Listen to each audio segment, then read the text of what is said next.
the global community that would be born from the Hindu belief that the divine is present equally and identically in all of us would be none other than Reverend Dr. Martin Luther King Jr.'s beloved community. At this moment, the authoritarianism at home and abroad that is dividing and destroying us requires of us prayers not of peace, but of righteous rage and resistance.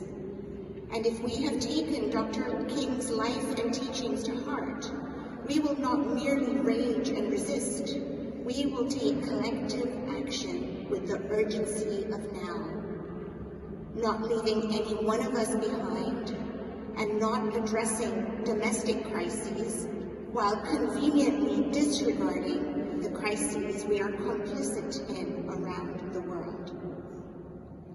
Letter from Birmingham Jail, responding to 8 white clergymen in Birmingham, Alabama, 16th April, 1963.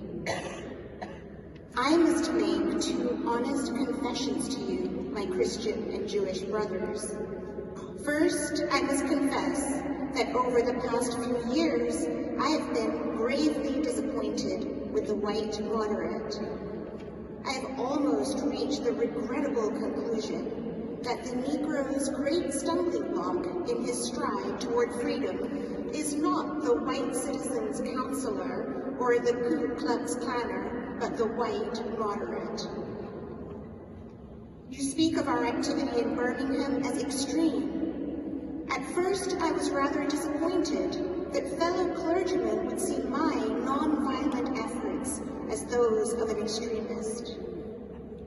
I began thinking about the fact that I stand in the middle of 2 opposing forces in the Negro community.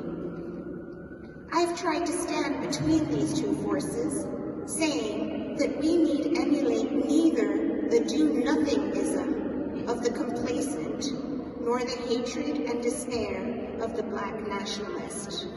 For there is the more excellent way of love and nonviolent protest.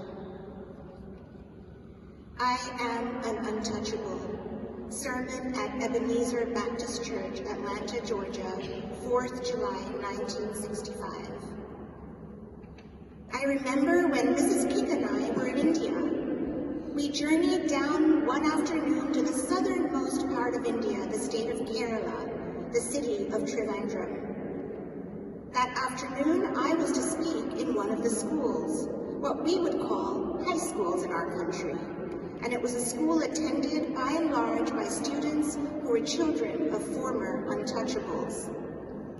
The principal introduced me, and then as he came to the conclusion of his introduction, he says, "Young people, I would like to present to you a fellow untouchable from the United States of America." And for a moment, I was a bit shocked and peeved that I would be referred to as an untouchable. I started thinking about the fact 20 million of my brothers and sisters were still smothering in an airtight cage of poverty in an affluent society. I started thinking about the fact these 20 million brothers and sisters were still, by and large, housed in rat-infested, unendurable slums in the big cities of our nation, still attending inadequate schools, faced with improper recreational facilities, and I said to myself, yes, I am an untouchable, and every Negro in the United States of America is an untouchable. Beyond Vietnam, A Time to Break Silence, Riverside Church, New York City, 4th April, 1967. Somehow this madness must cease. We must stop now. I speak as a child of God and brother to the suffering poor of Vietnam. I speak for those whose land is being laid waste, whose homes are being destroyed, whose culture is being subverted. I speak for the poor of America, who are paying the double price of smashed hopes at home and death and corruption in Vietnam. I speak as a citizen of the world, for the world as it stands aghast at the path we have taken. I speak as one who loves America, to the leaders of our own nation. The great initiative in this war is ours. The initiative to stop it must be ours. Anti-War Rally, University of Minnesota, 27th April, 1967. I'm not only going to be concerned about justice for Negroes in the United States, because I know that justice is indivisible, and injustice anywhere is a threat to justice everywhere. I'm concerned about justice for everybody, the world over. And finally, on ABC Sundays, Issues and Answers, 18th June, 1967. And first, a little bit of context.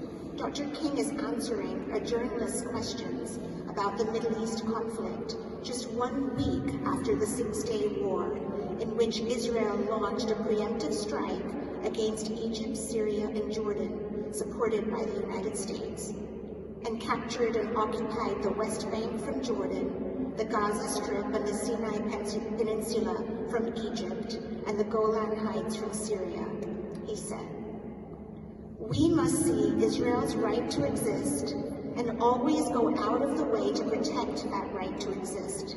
We must also see that Israel is there, and any talk of driving the Jews into the Mediterranean, as we have heard over the last few weeks or the last several years, is not only unrealistic talk, but it is suicidal talk for the whole world, and I think also it is terribly immoral. I think for the ultimate peace and security of the situation, it will probably be necessary for Israel to give up this conquered territory, because to hold onto it will only exacerbate the tensions and deepen the bitterness of the